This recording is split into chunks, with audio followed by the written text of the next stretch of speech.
Hello and welcome, and thank you for extending the welcome for me to come here today. So my name is Phil Young. I am the Head of Strategic Policy Delivery for the Digital Catapult and the co-founder of Future Foreign Policy in London. Digital Catapult is an independent innovation centre in London that's dedicated to growing the UK economy in advanced digital technologies. So that's things like artificial intelligence or machine learning, virtual reality and augmented reality, and the Internet of Things, so wearables and sensors and things like that. Future Foreign Policy, on the other hand, is a charity that we founded in 2013. It's dedicated to giving young people a credible voice in international affairs. What we do is connect them with the tech sector and government decision makers to help inspire fresh thinking and new approaches to global challenges. I was also named in Forbes 30 Under 30 in 2016 for our work as well. So I appreciate that some of you may or may not know what artificial intelligence is or virtual reality. You may have heard you might have seen a news story. You might have played around with a PlayStation VR or something. So today I'd like to give a very quick overview about what these technologies are, where they are at the moment, and perhaps the direction that they're heading in the future as well. So artificial intelligence, or AI, is already everywhere. Be it from doing a Google search or watching something on Netflix or buying something on Amazon.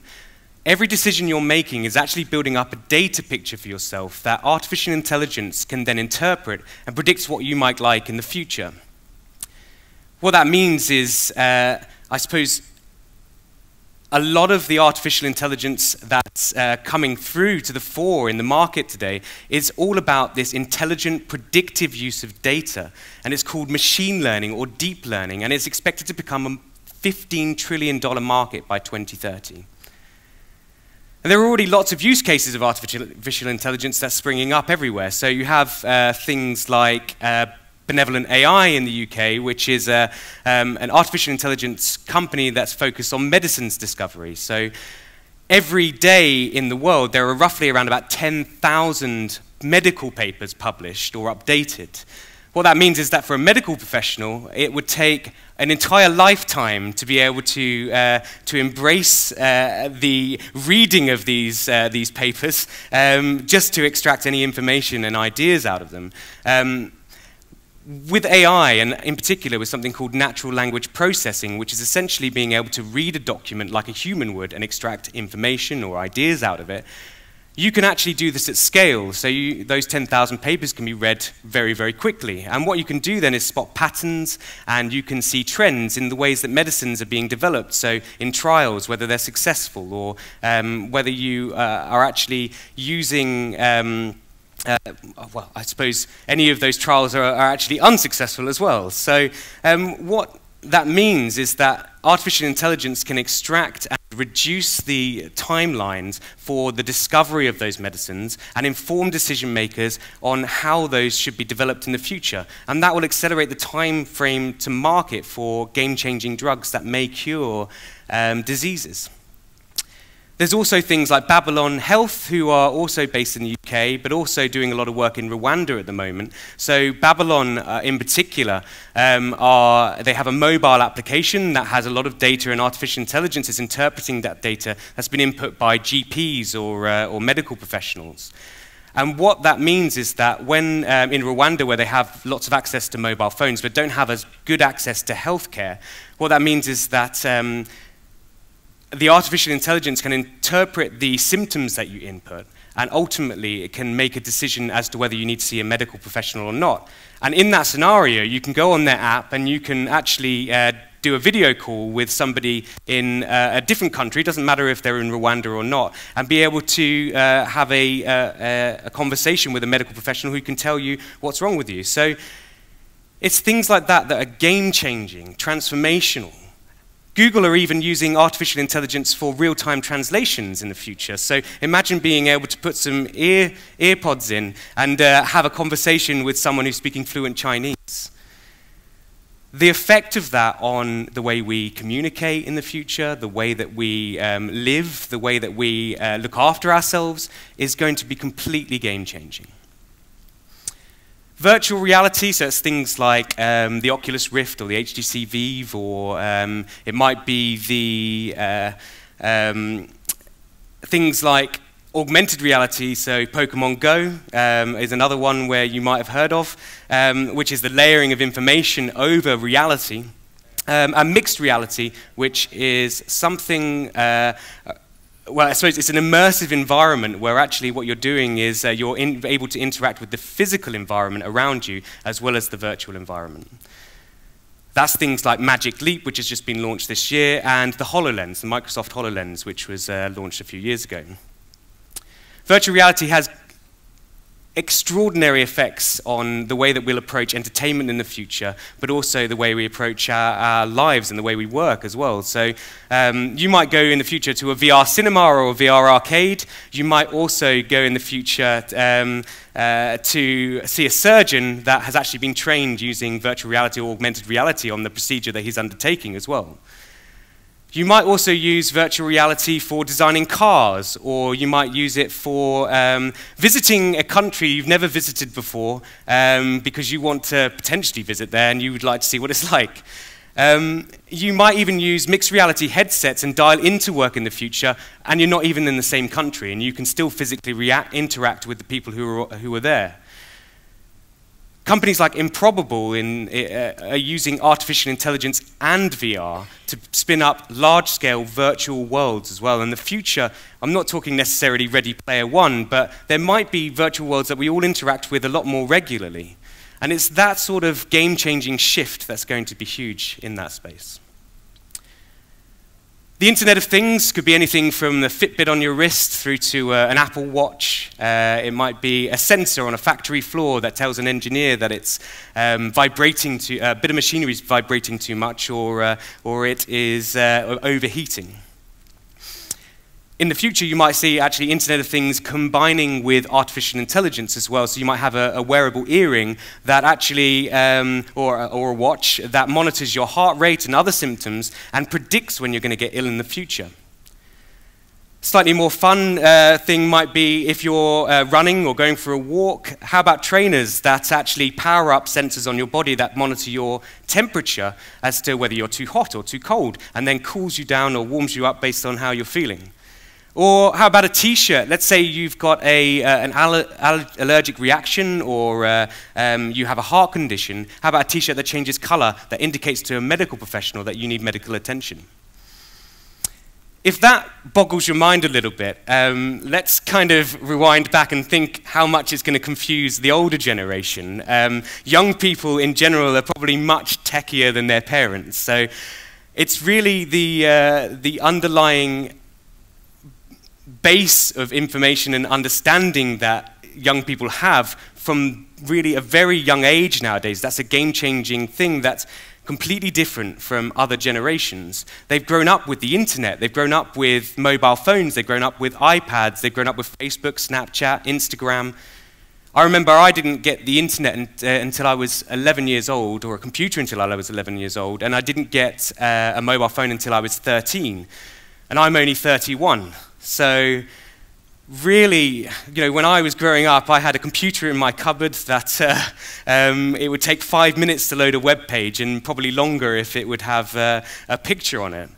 Nowadays, if you fast forward, I'm going home, I'm putting a virtual reality headset on, and I'm driving through a jungle, or I'm getting chased by dragons. It's a big shift in how these technologies are being used now, completely different to where they were when I was growing up as well. And as young people's base understanding and natural understanding and embrace of technologies, that means they are going to be the transformational game changers we need for the future that help the older generations and companies and organizations to embrace these technologies and understand how they can be used and the problems that they can solve.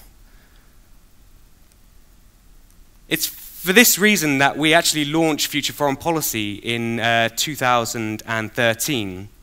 The belief that no matter what your background, your ethnicity, your age, if you have an idea that can change the world, you should have the opportunity to connect it to the right people and build the foundations for it to grow.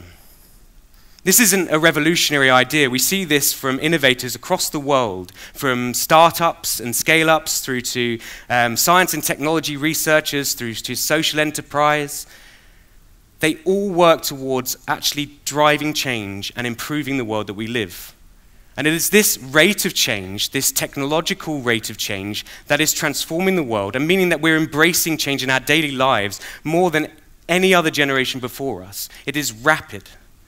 On the other side of the fence, you have long-standing institutions and organizations like the United Nations or large corporates and institutions or governments that have typically worked in a way that they maintain the status quo. So they've incrementally improved the world by being slow-moving organizations.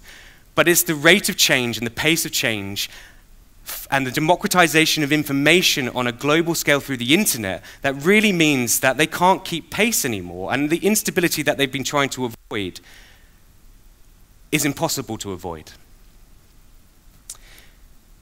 It's for this reason that young people today really need to innovate, collaborate, and work together with existing organizations and institutions and experts who are working in these spaces to come up with the game-changing technological advancements and the game-changing institutions and organizations and the game-changing companies that can actually change this world for the better. It's their vision that matters. It's your vision that matters. It's very, very key, and it's important that people embrace that. For this reason, that today I would like to give 5 key skills that I think young people need for the future to become inspirational thought leaders, because we need them. So the first one is passion. Passion usually means things like doing what you love and embracing what you do in terms of your work. What I mean by passion is actually a passion to solve a problem.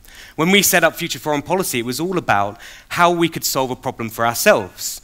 We just come out of university and we wanted to get experience in international affairs, which is what we'd studied. And to break into that world is really, really hard. You have to do 6-month paid internships, and you have to work really hard alongside lots of other applicants, and it's highly, highly competitive. So to accelerate our experience, to try and give ourselves that experience, we set up a website. We invited other people to write for us.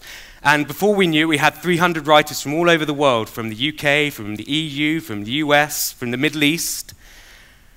And what we didn't realize at the time is actually we were giving them a voice to voice their passion to solve their problem, and the problems that they were passionate about. And by finding our own passion, we'd help them find theirs as well. And it's really important young people find their passion. And it might change, it might evolve, but ultimately, being passionate about solving problems is a really important skill to have. Credibility. So actually credibility, and I mentioned this as one of the core purposes of Future Foreign Policy. Credibility is vital for the future for young people, in particular young people. Young people are often tarred with the brush of being young and naive.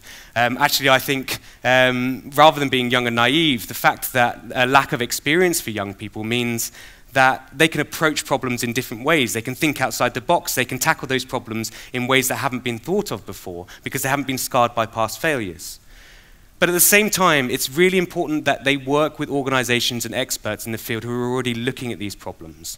You can't do things in a silo outside of what everyone else is doing. You have to do it in a way that interacts with other experts and realizes where they've failed before, where they've succeeded, and where the market is at the moment in terms of solving that problem, and work with all those organizations. And we did that. We built an advisory board of experts and in the foreign policy world or the tech world.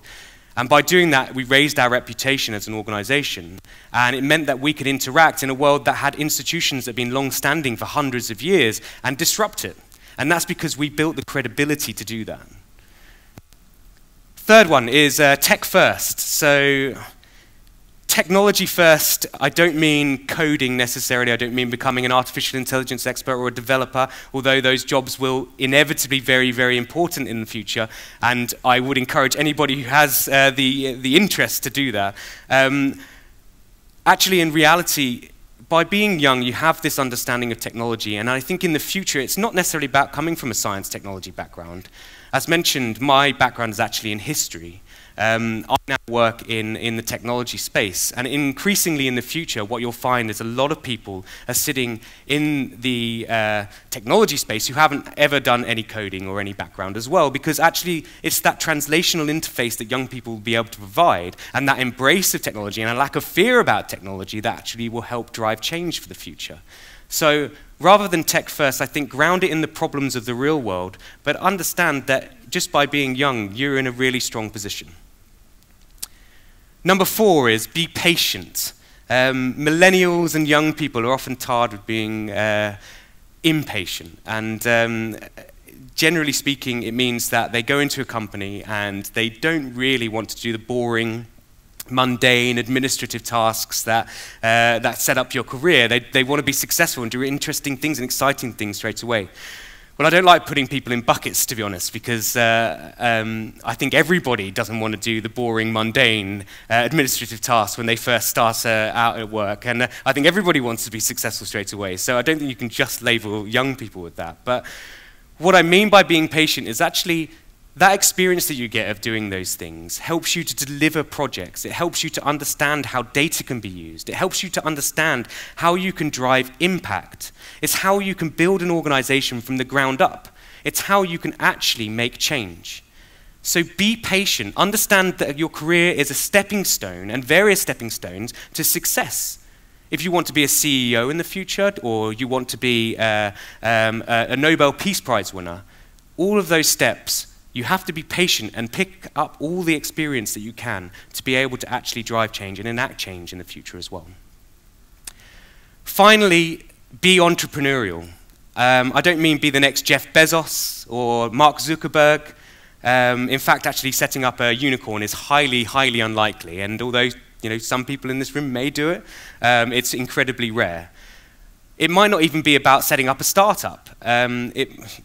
Startups often spring up, or people want to do startups for startup's sake, but in reality, it's about being the next you. Being entrepreneurial is about being a problem solver. It's about improving yourself. It's about failing but dusting yourself off and appreciating that your ideas have real value to make change. You should believe in yourself. Believe, be adaptable, understand that it's young people and the next generation that's going to build the future for all of us.